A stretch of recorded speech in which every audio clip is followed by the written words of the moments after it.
कहते हैं घर की दीवारें तब तक ही जिंदा रहती हैं जब तक उनमें बुजुर्गों की आवाज़ गूंजती रहती है। जिस दिन घर में बूढ़े लोग चुप हो जाते हैं उस दिन से घर धीरे धीरे सिर्फ मकान बनना शुरू हो जाता है। नमस्कार, मैं हूं कविता और आप देख रहे हैं कहानियों का कॉर्नर चैनल। तो आज हम लेकर आए हैं आपके लिए एक बेहद भावुक और दिल को छू लेने वाली कहानी, बूढ़ी दादी के बुढ़ापे की व्यथा। गांव के पुराने पीपल के पेड़ के पास एक टूटा सा घर था।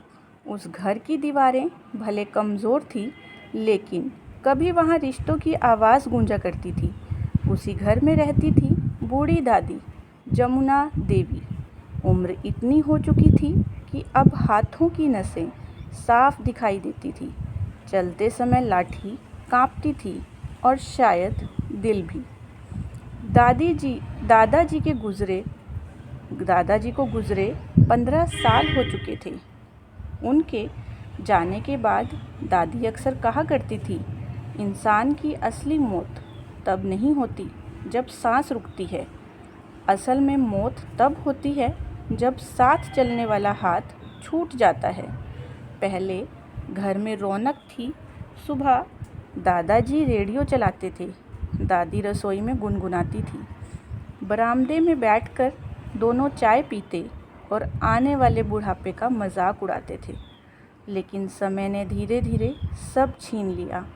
बेटे नौकरी के लिए शहर चले गए, बहुएं अपने संसार में व्यस्त हो गई और दादी बस पुरानी यादों की चौखट पर बैठी रह गई। हर रात सोने से पहले दादी दादाजी की तस्वीर से बात करती थी। कहती, सुनो जी, आज फिर पूरा दिन किसी ने हाल नहीं पूछा। फिर खुद से मुस्कुरा देती, जैसे दर्द छुपाने की आदत पड़ गई हो। सर्दियों की एक रात बहुत तेज़ बारिश हो रही थी। छत से पानी टपक रहा था। दादी ने कांपते हाथों से बाल्टी रखी और धीरे से चारपाई पर बैठ गई। अचानक उनकी नज़र दरवाजे पर पड़ी। उन्हें लगा जैसे दादाजी अभी कहेंगे, जमुना डर मत, मैं हूँ ना। लेकिन दरवाज़ा चुप था, घर चुप था और बुढ़ापा भी बहुत चुप था। अगले दिन दादी मंदिर गई। वहाँ उन्होंने देखा एक बूढ़ा आदमी अकेले प्रसाद बांट रहा था। उसकी आँखों में भी वही खालीपन था।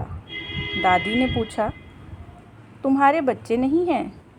वह हंस पड़ा और बोला, बच्चे हैं, बस समय नहीं है। उस एक वाक्य ने दादी के भीतर वर्षों से दबा दर्द जगा दिया। उस रात दादी बहुत रोई, लेकिन सुबह उठी तो पहली बार उन्होंने आईने में खुद को ध्यान से देखा।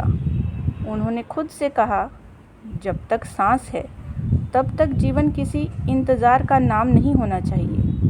उस दिन से दादी ने गांव की अकेली औरतों को हर शाम अपने घर बुलाना शुरू किया। कोई अपने दुख सुनाती, कोई पुरानी यादें।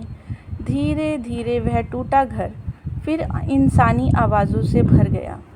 एक दिन दादी ने सबके सामने कहा, बुढ़ापा बीमारी नहीं होता, बस यह वह समय होता है जब इंसान को दवा से ज़्यादा अपनेपन की ज़रूरत होती है।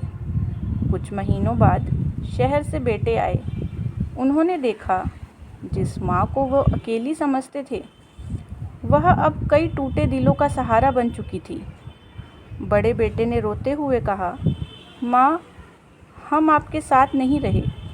दादी की आंखों में भी आंसू थे, लेकिन आवाज़ में शिकायत नहीं थी। उन्होंने बस इतना कहा, बेटा, बूढ़े माँ बाप रोटी से नहीं टूटते, वे तब टूटते हैं जब उनके जीते जी उनसे बातें करना छोड़ दिया जाता है। उस दिन घर की दीवारें भी जैसे रो पड़ी और रात को सोने से पहले दादी ने दादाजी की तस्वीर देखकर धीमे से कहा, अब समझ आई, बुढ़ापा अकेले शरीर पर नहीं आता, यह यादों, इंतज़ार और खामोशियों को भी बूढ़ा कर देता है। तो दोस्तों, हर कहानी हमें कुछ ना कुछ सिखाकर ज़रूर जाती है और यह कहानी सिखाती है कि बुज़ुर्गों को पैसे से ज़्यादा अपनेपन और समय की ज़रूरत होती है। अगर आपके घर में भी दादा दादी, नाना नानी या बूढ़े माँ बाप हैं तो उनके पास कुछ पल बैठिए, उनसे बातें कीजिए, क्योंकि एक दिन यही पल सिर्फ याद बनकर रह जाएंगे। याद रखिए, बूढ़े लोग बोझ नहीं होते, वे उस पेड़ की तरह होते हैं जिसकी छाँव में पूरा परिवार सुकून पाता है। कहीं ऐसा ना हो कि उनके जाने के बाद आपके पास सब कुछ हो, लेकिन उनसे बात करने के लिए समय कभी वापस ना आए। तब तक के लिए मिलते हैं अगली भावुक और दिल को छू लेने वाली कहानी के साथ।